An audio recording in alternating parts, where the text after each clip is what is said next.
Risiko selalu ada di dalam hidup kita. Ketika kita berjalan dari satu titik ke titik yang lain, itu ada risiko yang bisa terjadi pada kita.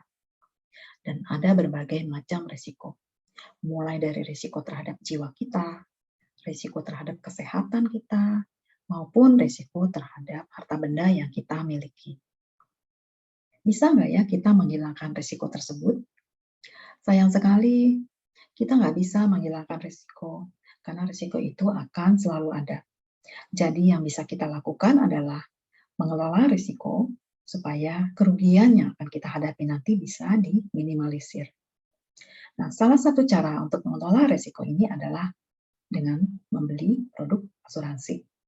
Nah, di sini saya akan mulai cerita perbedaan antara asuransi konvensional dengan asuransi syariah.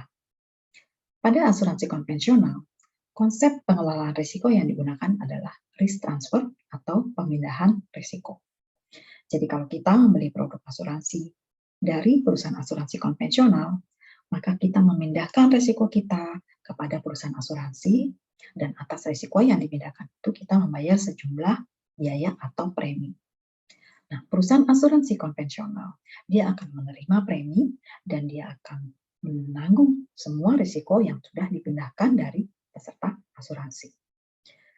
Perusahaan asuransi, dia akan mengelola dana dari premi-premi yang dia terima dengan sebaik mungkin supaya mencukupi untuk membayar manfaat yang akan terjadi di masa depan. Lalu gimana kalau nggak ada terjadi resiko? Misalkan sampai akhir kontrak, peserta aman-aman aja, tidak ada apa-apa. Nah, kalau seperti ini, biasanya premi yang sudah dibayarkan oleh peserta itu menjadi hangus. Jadi tidak dikembalikan, walaupun memang tidak terjadi risiko ya. Nah, ini adalah konsep risk transfer yang biasanya digunakan oleh asuransi konvensional, dan ini adalah konsep yang paling banyak digunakan oleh perusahaan asuransi saat ini, baik di Indonesia maupun di dunia. Lalu ada alternatif satu lagi, yaitu asuransi yang menjalankan prinsip syariah. Asuransi yang menjalankan prinsip syariah menggunakan konsep risk sharing atau berbagi risiko. Nah, di dalam konsep risk sharing ini, risiko akan ditanggung secara bersama-sama oleh seluruh peserta. Jadi peserta akan saling tolong-menolong, atau biasanya digunakan istilah ta'awun, tolong-menolong, saling menanggung apabila ada peserta lain yang mengalami musibah. Dari mana manfaat asuransi ini dibayarkan? Nah, manfaat asuransi ini akan dibayarkan dari dana peserta yang terkumpul.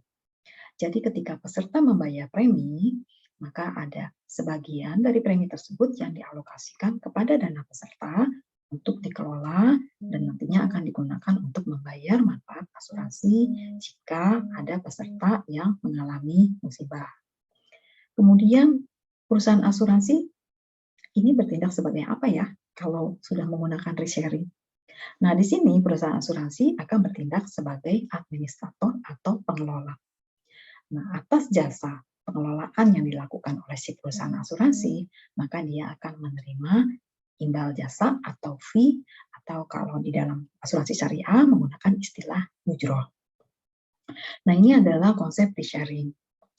Nah, kita sekarang bandingkan dengan yang konvensional ya. Gimana kalau tidak terjadi risiko kepada peserta? Nah, kalau tidak terjadi risiko, maka peserta berpotensi untuk menerima bagi hasil. Jadi kalau misal ternyata dana pesertanya mengalami surplus, kemudian peserta yang tidak mengalami risiko, dia akan mendapatkan bagi hasil sesuai dengan yang disepakati ketika di awal perjanjian. Kemudian satu lagi nih, gimana kalau dana pesertanya nggak cukup? Ini siapa yang mau menanggung? Karena kan risiko ditanggung bersama ya. Nah, dalam hal ini pihak asuransi sebagai pengelola, dia berkewajiban untuk memastikan bahwa dana peserta ini mencukupi untuk membayar manfaat yang akan terjadi di masa depan. Jadi kalau dana peserta ini nggak cukup, maka perusahaan asuransi atau pengelola ini berkewajiban untuk memberikan pinjaman. Nah, pinjaman ini karena biasanya konsep ini digunakan oleh perusahaan asuransi yang menjalankan prinsip syariah, maka tidak boleh ada bunga atas pinjaman ini. Dan berapa lama pinjaman ini pun ini tidak ditentukan. Jadi, pinjaman ini akan dikembalikan setelah dana peserta ini mencukupi dan mengalami surplus. Jadi, ini adalah sedikit paparan tentang perbedaan antara konsep risk transfer yang digunakan oleh asuransi konvensional dengan konsep risk-sharing yang digunakan oleh perusahaan asuransi dengan prinsip syariah. Mana yang lebih baik? Dua-duanya baik. Tinggal niat dari kita, apakah kita mau menggunakan metode risk transfer di mana kita memindahkan seluruh risiko kita kepada pihak asuransi, atau kita mau menggunakan metode risk sharing di mana kita berniat untuk tolong-menolong menanggung bersama peserta. Saya Ira, undur diri. Terima kasih.